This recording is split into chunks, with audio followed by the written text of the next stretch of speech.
So I've added items to my book bag, and now I'm ready to analyze and annotate them. So I click on my new Analyze and Annotate button. It takes me to the first thing you'll see is the annotation section. I can annotate the item however I like, save or cancel, and I can notice that the annotation can be very large. You'll see details about the item in focus. Whichever item you have clicked on will be highlighted, and that's the item in focus. So when I click a different item, it shows me the details of the new item. If I open an archive, that'll open the Omeka database to show you everything about this item.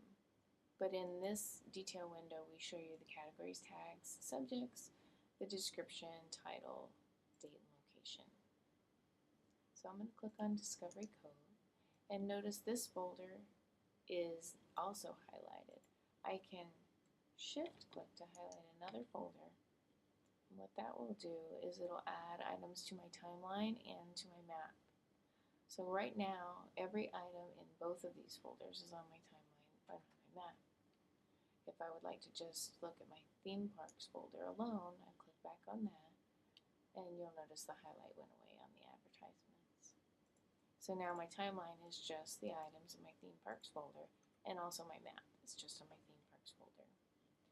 For topics and tags, we do the same thing. The topics are the topics belonging to this item. The tags belong also to Discovery Cove, and it's comparing it to all the other items in that folder. The bolded topics and tags are the ones in common. Then we come to connections. You can think of connections as suggested items for your book bag based on the profile you've selected. If you're interested in items related to Discovery Cove, you can roll over each item and it'll give you a little bit about that item.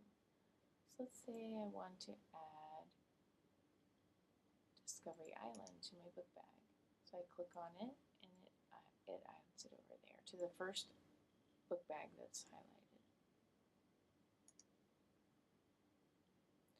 And I'm getting a bunch of items that have to do with SeaWorld. So if I'd like to, I could just go ahead and drag those to the new folder location, and it'll ask me to name my new folder.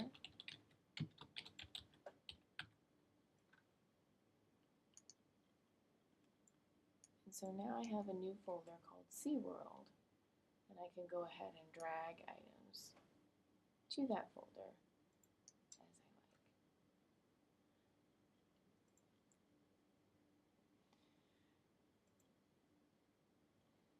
To return to the richest map search screen, just click this button. You'll go back to your search screen and you'll see that your information that you've added and changed in your book bag is reflected here.